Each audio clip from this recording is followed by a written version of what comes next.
بسم اللہ الرحمن الرحیم۔ ایپیسوڈ 11، دنیا کی مکمل تاریخ کے 100 عظیم شخصیات، 100 most influential persons in history. Author Michael Hart, مترجم محمد عاصم بٹ۔ قسط نمبر 51، پوپ اربن دوم، 1042 عیسوی تا 1099 عیسوی۔ آج پوپ اربن دوم سے زیادہ لوگ واقف نہیں ہیں، تاہم تاریخ میں ایسے لوگ زیادہ نہیں ہیں جن کا انسانی تاریخ پر اس کی نسبت زیادہ واضح اور براہ راست اثر ہوا تھا۔ اربن دوم ہی وہ شخص تھا جس نے مقدس وادی کو مسلمانوں کے قبضے سے چھڑانے کے لیے عیسائیوں کو جنگ کی ترغیب دی، اور یوں صلیبی جنگوں کا آغاز ہوا۔ اربن کا حقیقی نام اوڈو ڈی لاگری تھا۔ وہ فرانس کے ایک شہر شیٹلن سر مارنے میں 1042 عیسوی میں پیدا ہوا۔ وہ فرانسیسی نوابوں کے خاندان کا چشم و چراغ تھا۔ اس نے اعلیٰ تعلیم حاصل کی۔ نوجوانی میں وہ ریمز میں اسقف اعظم کا ماتحت رہا۔ بعد ازاں وہ 1088 عیسوی میں بطور پوپ منتخب ہونے سے پہلے ایک راہب اور کارڈینل اسقف مقرر ہوا۔ اربن ایک پرعزم، اثر انگیز اور سیاسی طور پر زیرک آدمی تھا، تاہم ان خصوصیات کے سبب اسے اس فہرست میں جگہ نہیں ملی۔ جس واقعے کے حوالے سے اربن کا نام زندہ ہے وہ 27 نومبر 1095 عیسوی میں وقوع پذیر ہوا۔ اس نے فرانس کے شہر کلیرمونٹ میں اہل کلیسا کا ایک بڑا اجلاس منعقد کروایا۔ وہاں ہزاروں کے ہجوم سے اربن نے خطاب کیا، جو تاریخ کے مؤثر ترین خطابات میں شمار ہوتا ہے، جس نے یورپ کی آئندہ صدیوں کی تاریخ پر گہرے اثرات چھوڑے۔ اپنے خطاب میں اربن نے احتجاج کیا کہ سلجوق ترک جو ارض مقدس پر قابض تھے، مسیحی مقدس مقامات کی بے حرمتی اور عیسائی زائرین کو دغ کر رہے ہیں۔ اس کا موقف تھا کہ تمام عیسائی دنیا کو مقدس جنگ کے لیے مجتمع ہو جانا چاہیے اور ارض مقدس کی بحالی کے لیے جہاد کرنا چاہیے۔ اربن زیرک آدمی تھا۔ اس نے فقط بے غرضانہ مقاصد پر ہی اصرار نہیں کیا تھا۔ اس نے واضح کیا کہ ارض مقدس مسیحی یورپ کے گنجان آباد خطوں سے کہیں زیادہ ثمربار، مالدار اور سودمند زمین ہے۔ تب اس نے اعلان کیا کہ اس جہاد میں شرکت کفارے ہی کی صورت ہے اور مجاہد کو اپنے تمام گناہوں کی خود بخود بخشش مل جائے گی۔ اربن کے اس زوردار خطاب نے، جو اپنے سامعین کے لیے اعلیٰ مقاصد اور ساتھ ہی ساتھ ان کی لالچ کی بھی تسکین کرتا تھا، لوگوں میں بڑا جوش و جذبہ پیدا کر دیا۔ خطاب کے اختتام سے قبل ہی ہجوم نعرے لگا رہا تھا، ڈیوسلے والٹ، یہی منشأ ایزدی ہے، یہی بعد ازاں مجاہدوں کا جنگی نعرہ بنا۔ چند ماہ کے اندر پہلی صلیبی جنگ لڑی گئی، جو مقدس جنگوں کے ایک سلسلے کی پیش خیمہ بنی۔ 8 بڑی صلیبی اور چند چھوٹی جنگیں لڑی گئیں۔ خود اربن پہلی جنگی صلیبی کے نتیجے میں یروشلم پر قبضے کے 2 ہفتے بعد مر گیا، تاہم یہ خبر کبھی اس کی زندگی میں اس تک نہ پہنچ سکی۔ صلیبی جنگوں کی اہمیت کی صراحت ضروری ہے۔ دیگر جنگوں کی مانند ان کا اپنے شرکاء اور عوام پر، جو اس روح کی زد میں تھے، براہ راست اثر ہوا۔ مزید برآں صلیبی جنگوں کا ایک فائدہ تو یہ بھی ہوا کہ اس دور مغربی یورپ کا بازنطین اور اسلامی تہذیبوں کے بیچ ایک گہرا ربط پیدا ہوا، جبکہ مؤخر الذکر تب اول الذکر سے یعنی بازنطین سے کہیں زیادہ ترقی یافتہ تصور کی جاتی تھیں۔ اس ربط نے نشاط ثانیہ کے آغاز کی راہ ہموار کی، جو دراصل جدید یورپی تہذیب کے ارتقاء میں ایک سنگ میل تھا۔ اس فہرست میں پوپ اربن دوم کا اندراج نہ صرف صلیبی جنگوں کے بے انتہا اثرات کے سبب ہوا، بلکہ یہ بات بھی درست ہے کہ اس کے ذاتی اثر و رسوخ کے بغیر وہ شروع بھی نہ ہوتی۔ یہ درست ہے کہ صورتحال اس کے موافق تھی، بصورت دیگر لوگ اس کے خطاب کو ایک کان سے سنتے اور دوسرے سے نکال دیتے۔ تاہم ایسی عمومی یورپی تحریک کے آغاز کے لیے کسی مرکزی ہستی کی قیادت کی ضرورت تھی۔ کوئی بادشاہ اس متعصب کے اہل نہیں تھا۔ مثلاً اگر جرمن بادشاہ ترکوں کے خلاف مقدس جنگ شروع کرتا تو ایسا ممکن ہے کہ انگریز نواب اس کا ساتھ نہ دیتے۔ مغربی یورپ میں ویسی بس ایک ہی شخصیت تھی جس کا اثر و نفوذ ملکی سرحدوں سے پار جا پہنچا۔ صرف پوپ ہی تمام عیسائی دنیا کے سامنے ایک بڑا منصوبہ پیش کر سکتا تھا۔ اسی سے امید کی جا سکتی تھی کہ لوگوں کی ایک بڑی جمعیت اس کی آواز پر لبیک کہے گی۔ پوپ کی قیادت اور اس ڈرامائی خطاب کے بغیر جو اس نے کیا، یہ صلیبی جنگیں ایک بڑی یورپی تحریک کے طور پر کبھی شروع نہ ہوتیں۔ نہ ہی حالات اس کے وضع تھے کہ کوئی بھی پوپ کے عہدے کی شخصیت ارض مقدس کی آزادی کے لیے مقدس جنگ کی تجویز پیش کر سکتی تھی۔ اس کے برعکس یہ کئی اعتبار سے ایک ناقابل عمل تجویز تھی۔ بیشتر دور رس رہنما ایسی غیر معمولی تجویز پیش کرنے میں متذبذب ہوں گے کیونکہ اس کے نتائج کی پیشن گوئی بہت دشوار تھی، لیکن اربن دوم نے یہ جرأت کی اور اس طور اس نے متعدد دیگر زیادہ معروف لوگوں کی نسبت انسانی تاریخ پر کہیں گہرے اثرات مرتب کیے ہیں۔ قسط نمبر 52، حضرت عمر بن خطاب رضی اللہ تعالیٰ عنہ، 588 عیسوی تا 644 عیسوی۔ عمر بن خطاب رضی اللہ تعالیٰ عنہ دوسرے اور غالباً عظیم ترین مسلم خلیفہ تھے۔ وہ حضرت محمد صلی اللہ علیہ وسلم کے نوجوان ہم عصر تھے اور پیغمبر ہی کے شہر مکہ میں پیدا ہوئے۔ ان کا صحیح ترین سال پیدائش غیر معلوم ہے، قیاس ہے کہ 586 میں وہ پیدا ہوئے تھے۔ عمر بن خطاب حضرت محمد صلی اللہ علیہ وسلم اور ان کے نئے مذہب کے درشت ترین دشمن تھے۔ تب وہ دائرہ اسلام میں داخل ہوئے اور ان کے مضبوط ترین حامی بن گئے۔ سینٹ پال کا عیسائیت کو اختیار کر لینے کا واقعہ بھی اسی نوع کا ہے۔ وہ حضرت محمد صلی اللہ علیہ وسلم کے قریبی مشیر بن گئے اور ان کی حیات میں وہ اسی اعزاز میں ساتھ رہے۔ 632 عیسوی میں پیغمبر کا وصال ہوا۔ انہوں نے اپنا جانشین مقرر نہیں کیا تھا۔ عمر نے فوراً ہی نبی کے قریبی رفیق اور خسر ابو بکر رضی اللہ تعالیٰ عنہ کے حق جانشین پر ساتھ کیا۔ اس سے اقتدار کے لیے سرد جنگ کا امکان ختم ہو گیا اور عمومی طور پر ابو بکر کو مسلمانوں کا اولین خلیفہ یعنی نبی کا جانشین تسلیم کر لیا گیا۔ ابو بکر ایک کامیاب خلیفہ تھے، لیکن وہ 2 سال بعد ہی فوت ہو گئے۔ انہوں نے عمر بن خطاب کا نام اپنی جانشینی کے لیے منتخب کر دیا، جو نبی کے خسر بھی تھے۔ اس طور پر ایک بار پھر اقتدار کے لیے تنازع کا امکان مسترد ہو گیا۔ 634 عیسوی میں عمر خلیفہ بنے۔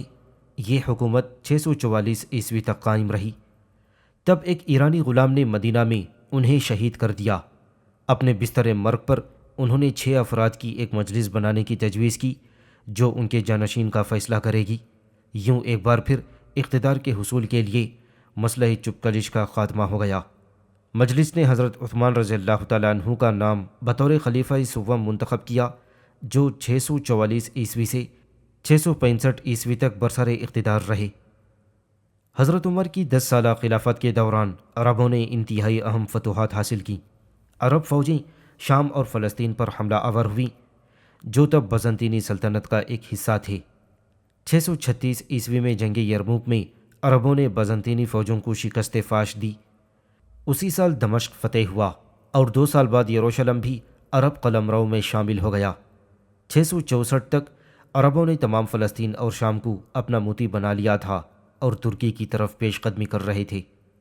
639 عیسوی میں عرب فوجوں نے مصر کو فتح کیا، جو بزنطینی سلطنت کا ایک اہم حصہ تھا۔ 3 برسوں کے اندر عربوں نے مصر کی فتح کو مکمل کر لیا۔ عراق پر، جو تب ایرانیوں کی ساسانی سلطنت کا ایک جزو تھا، عربوں کے حملوں کا آغاز حضرت عمر کے دور خلافت سے پہلے ہو چکا تھا۔ 636 عیسوی میں حضرت عمر کے دور خلافت میں عربوں کو سب سے اہم فتح جنگ قادسیہ میں حاصل ہوئی۔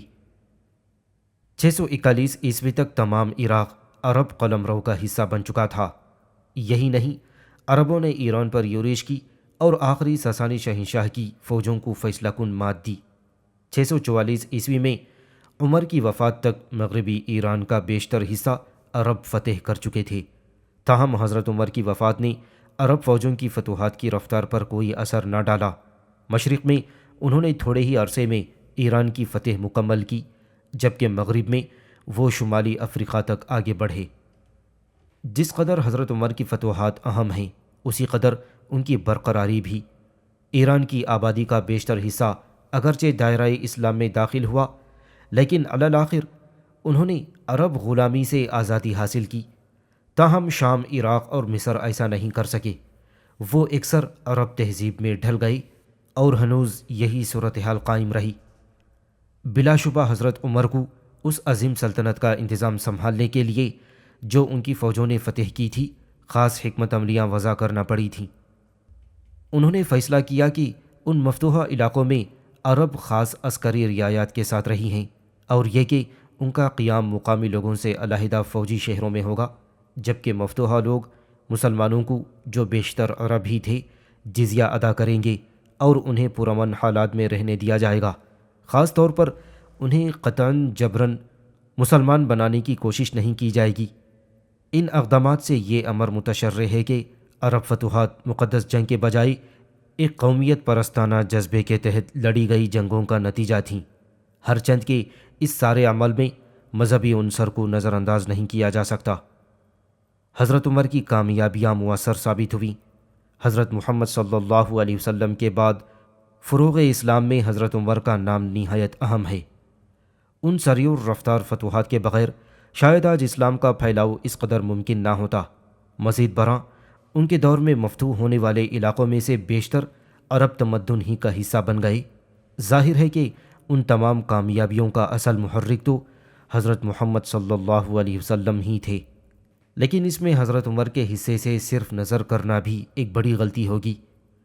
ان کی فتوحات حضرت محمد صلی اللہ علیہ وسلم کی تحریک ہی کا نتیجہ نہیں تھیں، جس سے بلا شبہ کچھ پھیلاؤ عمل میں آتا، لیکن ایسی عظیم وسعت حضرت عمر کی شاندار قیادت کے بغیر ممکن نہیں تھی۔ اس امر میں کچھ لوگوں کو ضرور تعجب ہوگا کہ مغرب میں عمر بن خطاب کی شخصیت اس طور معروف نہیں ہے، تاہم یہاں اس فہرست میں انہیں شارلی میگنی اور جولیس سیزر جیسی مشہور شخصیات سے بلند درجے تفویض کیا گیا ہے۔ اس کی وجہ یہ ہے کہ وہ تمام فتوحات جو حضرت عمر کے دور خلافت میں واقع ہوئیں، اپنے حجم اور پائیداری میں ان فتوحات کی نسبت کہیں اہم تھیں جو سیزر یا شارلی میگنی کی زیر قیادت ہوئی تھیں۔ قسط نمبر 53 اشوک 300 قبل مسیح تا 232 قبل مسیح۔ ہندوستان کی تاریخ میں اغلباً سب سے اہم مہاراجا اشوک موریہ خاندان کا تیسرا فرمانرواں اور اس سلسلے کے بانی چندرگپت موریہ کا پوتا تھا۔ چندرگپت ایک ہندوستانی سینایتی یعنی سپہ سالار تھا جس نے سکندر اعظم کی یورش کے بعد کے برسوں میں شمالی ہندوستان کا بیشتر علاقہ فتح کیا اور ہندوستانی تاریخ میں پہلی بڑی سلطنت کی بنیاد رکھی۔ اشوک کا سال پیدائش غیر معلوم ہے، غالباً یہ 300 قبل مسیح کے قریب پیدا ہوا۔ 273 قبل مسیح میں وہ مسند اقتدار پر جلوہ افروز ہوا۔ اول تو اس نے اپنے دادا کی حکمت عملیوں کا اتباع کیا اور اپنی قلمرو کو عسکری فتوحات کے ذریعے پھیلایا۔ اپنے اقتدار کے 8ویں برس اس نے ہندوستان کی مشرقی سرحدوں پر واقع ریاست کلنگا کو گھمسان کی جنگ کے بعد جیتا۔ آج اس ریاست کو اڑیسہ کہا جاتا ہے، لیکن جب اسے اپنی فتح کے لیے انسانی جانوں کی قربانیوں کا احساس ہوا تو وہ خوفزدہ ہو گیا۔ 1 لاکھ انسان اس جنگ میں کھیت رہے، جبکہ اس سے زیادہ زخمی ہوئے تھے۔ اس صدمے اور پشیمانی کے عالم میں اشوک نے فیصلہ کیا کہ وہ ہندوستان کی فوجی فتح مکمل نہیں کرے گا، بلکہ ہر طرح کی جارحانہ کارروائیوں کو ترک کر دے گا۔ اس نے بدھ مت کو مذہبی فلسفے کے طور پر اپنایا اور دھرم کی فضیلتوں کو رائج کرنے کی کوشش کی جو راستی، رحم اور عدم تشدد پر مشتمل ہیں۔ ذاتی طور پر اشوک نے شکار ترک کر دیا اور سبزی خور بن گیا، جبکہ زیادہ اہم وہ متعدد صلح جویانہ اور سیاسی حکمت عملیاں ہیں جو اس نے اختیار کیں۔ اس نے ہسپتال اور جانوروں کے استبل تعمیر کیے، درست قوانین کو متروک کیا، سڑکیں بنوائیں اور نظام آبپاشی کو ترقی دی۔ اس نے سرکاری طور پر دھرم بھکشو ملازم رکھے جو مختلف علاقوں میں جا کر لوگوں کو تقوی کی تلقین کرتے اور دوستانہ انسانی تعلقات کی حوصلہ افزائی کرتے۔ اس کے دور میں انتہا درجے کی مذہبی رواداری کا رویہ اپنایا گیا۔ تاہم اشوک نے خاص طور پر بدھ مت کی تعلیمات کے فروغ کے لیے کام کیا جو قدرتی طور پر جلد ہی مقبول عام کی صنعت کا حقدار ٹھہرا۔ بدھ بھکشوؤں کو مختلف ممالک میں تبلیغ کے لیے بھیجا گیا اور بالخصوص سیلون میں انہیں نمایاں کامیابیاں حاصل ہوئیں۔ اشوک نے حکم دیا کہ اس کی زندگی کی تفصیلات اور اس کی حکمت عملیوں کو بڑی چٹانوں اور ستونوں پر کندہ کروا کر تمام سلطنت میں نصب کروائے جائیں۔ ان میں سے کئی ایک ہنوز موجود ہیں۔ ان یادگاروں کے جغرافیائی پھیلاؤ سے ہمیں اشوک کی عظیم سلطنت کی وسعت کا درست اندازہ لگانے میں مدد ملتی ہے، جبکہ ان پر کندہ تحریروں سے ہمیں اس کی زندگی کے متعلق گیرا مایہ معلومات حاصل ہوتی ہیں، جبکہ یہ ستون اپنے طور پر فن کے اعلیٰ نمونے بھی ہیں۔ اشوک کی موت کے بعد 50 برسوں میں موریہ سلطنت مختلف حصوں میں تقسیم ہو گئی تھی، نہ ہی کبھی بعد میں یہ دوبارہ بحال ہوئی، لیکن بدھ مت کے فروغ کے لیے اس کی مساعی کے سبب دنیا پر اس کے اثرات نہایت دور رس ثابت ہوئے۔ جب اس نے انا نے حکومت سنبھالا تو بدھ مت ایک مختصر اور مقامی مذہب تھا۔ صرف شمال مغربی ہندوستان میں ہی اسے کچھ مقبولیت حاصل تھی۔ اس کی موت کے وقت ہندوستان بھر میں اس مذہب کے پیروکار موجود تھے اور دنیا بھر میں ان کی تعداد میں تیزی سے اضافہ ہو رہا تھا۔ خود گوتم بدھ کے بعد بدھ مت کے دنیا میں ایک بڑے مذہب کے طور پر فروغ میں اشوک کا کردار سب سے اہم ہے۔ قسط نمبر 54 سینٹ آگسٹائن 354 عیسوی تا 430 عیسوی۔ سلطنت روما کے زوال کے برسوں میں سینٹ آگسٹائن پیدا ہوا تھا۔ وہ اپنے دور کا عظیم ترین ماہر حیات تھا۔ اس کی تحریروں نے قرون وسطیٰ میں عیسائی عقائد اور رویوں پر گہرے اثرات مرتب کیے۔ ہنوز ان اثرات کو محسوس کیا جا سکتا ہے۔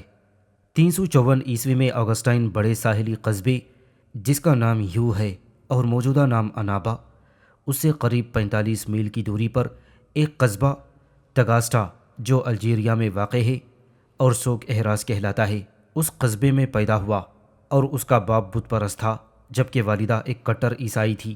بچپن میں اس کا بیپٹزم کروایا گیا۔ بلوغت کی عمر میں اس کی بے پناہ ذہانت کا اظہار ہونے لگا۔ 16 برس کی عمر میں وہ حصول علم کے لیے کارتی چلا گیا۔ وہاں ایک داشتہ سے اس کا ایک بچہ ہوا۔ وہ 19 برس کا تھا جب اس نے فلسفے کے مطالعے کا فیصلہ کیا اور جلد ہی اس نے مانی مت قبول کر لیا، جسے قریب 240 قبل مسیح میں مانی نے قائم کیا تھا۔ نوجوان آگسٹائن کو عیسائیت میں بڑی قباحتیں محسوس ہوئیں، جبکہ مانی مت اس کے عقلی معیارات پر پورا اترتا تھا۔ تاہم اگلے 9 برسوں میں وہ بتدریج مانی مت سے بدظن ہو گیا۔ جب اس کی عمر 29 برس کی تھی تو وہ روم چلا گیا۔ تھوڑے ہی عرصے بعد وہ شمالی اٹالی میں میلان گیا، جہاں وہ علم خطابت کا استاد بن گیا۔ وہاں اس کی نیو فلیٹونیت یعنی نیو پلیٹونزم سے شناسائی ہوئی، جو افلاطون کی افکار کی ایک ترمیم شدہ صورت تھی، جسے 3 صدی عیسوی میں فلیٹونیس نے متشکل کیا تھا۔ تب میلان کا اسقف سینٹ ایمبروز تھا۔ آگسٹائن نے اس کے چند خطبات سنے، جنہوں نے اس پر عیسائیت کے چند نفیس اور نئے پہلو ادا کیے تھے۔ 32 برس کی عمر میں اس نے عیسائیت اختیار کی اور اس جیسا متشکک عیسائیت کا ایک پرجوش حامی بن گیا۔ 387 عیسوی میں آگسٹائن نے ایمبروز سے اپنا بیپٹزم کروایا۔ اس کے فوراً بعد وہ اپنے آبائی قصبے تگاسٹا چلا گیا۔ 391 عیسوی میں آگسٹائن ہیپو کے اسقف کا معاون کار بن گیا۔ 5 سال بعد اسقف کا انتقال ہوا تو آگسٹائن کی عمر 42 برس تھی۔ وہ ہیو کا نیا اسقف بن گیا۔ باقی تمام زندگی وہ اسی عہدے پر رہا۔ اگرچہ ہیپو ایک اہم شہر نہیں تھا، لیکن آگسٹائن اپنی خودداد ذہانت کے باعث جلد ہی کلیسا کے اہم ترین قائدین میں شمار ہونے لگا۔ اس کے پاس سہولیات کی کمی تھی، تاہم ایک اسٹینوگرافر کی معاونت سے اس نے بڑی تعداد میں مذہبی تحریریں لکھوائیں۔ اس کے 500 کے قریب خطبات باقی بچے تھے، 200 خطوط اس کے علاوہ تھے۔ اس کی کتابوں میں 2 سب سے زیادہ اہم اور اثر انگیز ثابت ہوئیں، پہلی شہر خدا اور دوسری اعتراضات۔ شہر خدا خود نوشت سوانح حیات کی فہرست میں دنیا کی سب سے مشہور کتاب مانی جاتی ہے۔ یہ کتاب اس نے عمر کی چوتھی دہائی میں تحریر کی تھی۔ آگسٹائن کے متعدد خطوط اور خطبات میں بڑی شد و مت سے مانی چیٹن 2 ناتیوں یعنی ایک بدعتی مسیحی فرقہ اور پیلاگیوں یعنی اس دور کا ایک دوسرا بدعتی مسیحی فرقہ، ان کے عقائد پر تنقید کی گئی تھی۔ پیلاگیوں سے شدید اختلافات نے آگسٹائن کے مذہبی نظریات کی تشکیل میں اہم کردار ادا کیا۔ پیلاگس ایک انگریز راہب تھا جو 400 عیسوی میں روم گیا۔ وہاں اس نے متعدد دلچسپ الحیاتی نظریات بیان دیے تھے۔ اس نے دعویٰ کیا کہ ہم بنیادی گناہ سے پاک ہیں اور خیر و شر میں انتخاب کی مکمل آزادی رکھتے ہیں۔ پارسا طرز معاشرت اور نیک اعمال سے ہر فرد نجات حاصل کر سکتا ہے۔ کسی حد تک سینٹ آگسٹائن کی تحریروں کے اثر تلے پیلاگس کو بدعتی قرار دیا گیا۔ اسے روم سے نکال دیا گیا اور کلیسائی حقوق سے محروم کر دیا گیا۔ آگسٹائن کے مطابق تمام انسان آدم کی معصیت سے داغدار ہیں۔ انسان فقط اپنے نیک افعال اور مساعی خیر سے اپنی نجات حاصل کرنے کے قابل نہیں ہے، اس لیے رحمت یزدی ضروری ہے، اور ایسے ہی خیالات کا پہلے بھی اعادہ کیا جاتا رہا تھا۔ تاہم آگسٹائن نے ان سابقہ بیانات کو بڑھا چڑھا کر بیان کیا۔ اس کی تحریروں نے ان امور پر کلیسا کی حیثیت کو مستحکم بنا دیا۔ آگسٹائن نے لکھا کہ خدا کو قبل از وقت علم ہے کہ کون نجات پائے گا اور کون اس سے محروم رہے گا۔ ہم سے چندیک کی قسمت میں نجات لکھ دی گئی ہے۔ لوح تقدیر کے اس خیال نے بعد کے ماہرین پر گہرے اثرات مرتب کیے، جیسے سینٹ تھامس ایکوینیس اور جان لالون وغیرہ۔ تاہم تقدیر کے نظریے سے کہیں زیادہ اہم آگسٹائن کا جنس یعنی سیکس کے حوالے سے رویہ ہے۔ جب وہ عیسائیت کی جانب راغب ہوا تو اس نے فیصلہ کیا کہ جنس سے کنارہ کشی اختیار کرنا ضروری ہے۔ اس نے لکھا، کوئی دوسری شے جنسی تعلقات سے زیادہ قابل احتراز نہیں ہے۔ خود سینٹ آگسٹائن کے لیے اسے واقعتاً ترک کر دینا مشکل ثابت ہوا۔ اس موضوع پر اس کی داخلی کاوش اور نقطۂ نظر کو اس کی کتاب اعتراضات میں بالتفصیل بیان کیا گیا ہے۔ اس نے جو خیالات پیش کیے وہ اس کی گراں قدر ساکھ کے باعث دور وسطیٰ میں جنس کے متعلق عمومی رویے پر شدید اثر انداز ہوئے۔ آگسٹائن کی تحریروں نے ہی ابدی گناہ اور جنسی خواہشات کے نظریے کو باہم ملایا۔ آگسٹائن کی زندگی میں ہی سلطنت روما شتابی سے ربع تنزل ہونے لگی تھی۔ 410 عیسوی میں روم کے شہر کو الارک کی زیر قیادت ویزی گوتھوں نے تہ و بالا کر دیا تھا۔ قدرتی طور پر روم کے بقیہ بت پرستوں نے دعویٰ کیا کہ رومیوں کو یہ سزا اپنے قدیم دیوتاؤں سے انحراف کر کے عیسائیت قبول کر لینے کے جرم میں ملی ہے۔ آگسٹائن کی سب سے معروف کتاب شہر خدا ایک اعتبار سے اسی الزام کے خلاف عیسائیت کے دفاع پر مبنی ہے۔ تاہم کتاب میں تاریخ کا مکمل فلسفہ بھی موجود ہے، جس نے یورپ میں بعد میں ہونے والی ترقی پر گہرے اثرات قائم کیے۔ آگسٹائن نے اس نقطۂ نظر کو پرچار کیا کہ سلطنت روما کسی بنیادی اہمیت کی حامل نہیں، نہ ہی شہر روم اور نہ ہی کوئی دوسرا زمینی شہر۔ جو بات اہم ہے وہ آسمانی شہر کی بڑھوتری ہے، بالفاظ دیگر انسانیت کی روحانی ترقی، جبکہ اس ترقی کا پہیہ کلیسا ہے۔ کلیسا سے باہر کہیں نجات ممکن نہیں ہے۔ اس سے یہ ثابت ہوا کہ شہنشاہ چاہے وہ بت پرست ہوں یا عیسائی ہوں اہم نہیں ہیں، اصل اہمیت کا حامل پوپ اور کلیسا ہے۔ اگرچہ آگسٹائن نے خود کبھی کوئی حتمی قدم نہ اٹھایا، تاہم اس کے براہین کی طاقت نے لوگوں کو یہ نتیجہ اخذ کرنے پر مجبور کیا کہ ان عارضی فرمانرواؤں کو پوپ کے ماتحت ہونا چاہیے۔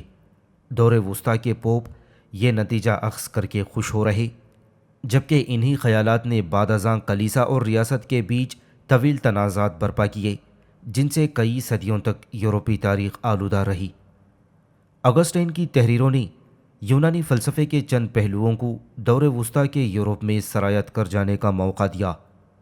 خاص طور پر نو افلاطونیت نے آگسٹائن کی پختہ فکر کو بہت متاثر کیا تھا، اور آگسٹائن کے توسط سے ہی یہ مسیحی فلسفے پر اثر انگیز ہوئی۔ یہ امر قابل دلچسپی ہے کہ آگسٹائن نے قدر مختلف الفاظ میں وہی خیال پیش کیا جو ڈیکارٹ نے بیان کیا تھا کہ میں سوچتا ہوں اس لیے میں موجود ہوں۔ آگسٹائن تاریک ادوار کے آغاز سے قبل آخری عظیم ماہر الحیات تھا۔ اس کی تحریروں نے کلیسا کے عقائد کو قدر خام انداز میں ہی صحیح مگر ان بنیادی خطوط پر استوار کر دیا جن پر یہ زمانہ وسطیٰ کے دوران قائم رہے تھے۔ وہ لاطینی کلیسا کا ایک اہم ترین پوپ تھا۔ اہل کلیسا اس کی تحریروں کو بڑے دھیان سے ملاحظہ کرتے تھے۔ نجات، جنس، ابدی معصیت اور متعدد دیگر موضوعات پر اس کے نظریات نہایت متاثر کن ثابت ہوئے۔ سینٹ تھامس ایکوینیز، لوتھر اور کالون جیسے پروٹیسٹنٹ مذہبی قائدین پر ان تحریروں کے اثرات خاصے نمایاں ہیں۔ 76 برس کی عمر میں سینٹ آگسٹائن 430 میں ہپو میں فوت ہوا۔ یہ وہ دور تھا جب ایک وحشی قوم ویندال نے رومن سلطنت کو تہس نہس کر کے ہپو کا محاصرہ کر رکھا تھا۔ چند ماہ بعد انہوں نے قصبے پر قبضہ کر کے اسے جلا کر خاکستر کر دیا، تاہم آگسٹائن کا کتب خانہ اور کیتھیڈرل اس تباہ کاری سے محفوظ رہے۔ قسط نمبر 55، ولیم ہاروے، 1578 عیسوی تا 1657 عیسوی۔ عظیم انگریز طبعیات دان ولیم ہاروے، جس نے خون کی گردش اور دل کا فعل بیان کیا، انگلستان کے ایک قصبے فوکسٹون میں 1578 عیسوی میں پیدا ہوا۔ ہاروے کی عظیم کتاب حیوانوں میں دل اور خون کی حرکت پر ایک تشریحی مقالہ 1628 عیسوی میں شائع ہوئی تھی۔ یہ کتاب بجا طور پر علم عضویات کی تاریخ میں سب سے اہم کتاب مانی جاتی ہے۔ یہ جدید علم عضویات میں ایک اہم موڑ ثابت ہوئی۔ اس کی اصل اہمیت اس کے براہ راست انطباق کی بنیاد پر نہیں ہے، بلکہ اس بنیادی آگاہی میں مضمر ہے جو یہ انسانی جسم کے وظیفے سے متعلق ہمیں فراہم کرتی ہے۔ آج ہمارے لیے یہ حقیقت ہے کہ خون جسم میں گردش کرتا ہے ایک عام سی بات ہے۔ ہاروے کا نظریہ ہمیں بالکل واضح اور سچا معلوم ہوگا، لیکن جو بات آج ہمیں سادہ اور بین معلوم ہوتی ہے وہ گزشتہ حیاتیات دانوں کے لیے اس طور واضح نہیں تھی۔ حیاتیات کے ممتاز مصنفین اس طرح کے افکار بیان کرتے تھے: خوراک دل میں جا کر خون میں مبدل ہو جاتی ہے، دل خون میں حرارت پیدا کرتا ہے، شریانیں ہوا سے بھری ہوتی ہیں، دل بنیادی ارواح کو پیدا کرتا ہے، خون شریانوں اور رگوں دونوں میں اترتا چڑھتا رہتا ہے، کبھی یہ دل کی طرف بہتا ہے اور کبھی اس کی مخالف سمت میں۔ دنیائے قدیم کا عظیم ماہر طبعیات گیلن ایسا آدمی تھا جس نے ذاتی طور پر مردوں کی چیر پھاڑ کی اور دل اور خون کی نالیوں کا بغور مشاہدہ کیا تھا۔ اسے کبھی گمان نہ گزرا کہ خون گردش کرتا ہے، نہ ہی یہ خیال ارسطو کو آیا، حالانکہ یہ اس کی دلچسپی کا اہم مضمون تھا۔ حتیٰ کہ اس کتاب کے شائع ہونے کے باوجود متعدد ماہر طبعیات نے یہ نظریہ قبول نہ کیا کہ انسانی جسم میں خون شریانوں کے ایک محدود نظام میں مسلسل گردش کرتا رہتا ہے، جبکہ دل اسے دھکیل کر متحرک کرتا ہے۔ ہاروے نے پہلے یہ نظریہ وضع کیا کہ خون کی گردش علم عادات کے ایک سادہ حساب کے تحت ہوتی ہے۔ اس نے اندازہ لگایا کہ خون کی مقدار جو ہر بار دل کی دھڑکن کے ساتھ خارج ہوتی ہے وہ 2 اونس کے قریب ہوتی ہے، جبکہ خون 1 منٹ میں 72 مرتبہ دھڑکتا ہے۔ سادہ سے حساب کتاب سے ہم اس نتیجے پر پہنچتے ہیں کہ قریب 540 پاؤنڈ خون ہر 1 گھنٹے میں دل سے خارج ہوتا ہے، لیکن یہ مقدار ایک عام انسانی جسم کے کل وزن سے بھی زیادہ ہے، جبکہ خون کی کل مقدار تو بہت زیادہ ہے۔ سو ہاروے کو احساس ہوا کہ وہی خون جو بار بار دل سے خارج ہوتا رہتا ہے اور یہ گردش دائروی ہے۔ یہ مفروضہ وضع کرنے کے بعد اس نے 9 سال تجربات میں گزاری اور گردش خون سے متعلق تفصیلات اکٹھی کرتا رہا۔ اپنی کتاب میں ہاروے نے واضح طور پر یہ بیان کیا کہ شریانیں خون کو دل سے پرے لے جاتی ہیں، جبکہ رگیں یعنی وینز اسے واپس دل میں لاتی ہیں۔ خوردبین کی عدم موجودگی میں ہاروے خون کی باریک رگوں کو دیکھنے سے قاصر تھا۔ خون کو باریک ترین نسوں سے شریانوں میں لاتا ہے، تاہم اس نے صحیح طور پر ان کی موجودگی کی نشاندہی کی۔ ان باریک ترین نسوں کو اٹلی کے ماہر حیاتیات مالپسی نیمی نے ہاروے کی موت سے چند سال بعد دریافت کیا تھا۔ ہاروے نے یہ بھی کہا کہ دل کا فعل خون کو رگوں میں جھٹکے سے خارج کرتا ہے۔ اس اہم نقطے پر ہاروے کا نظریہ درست تھا۔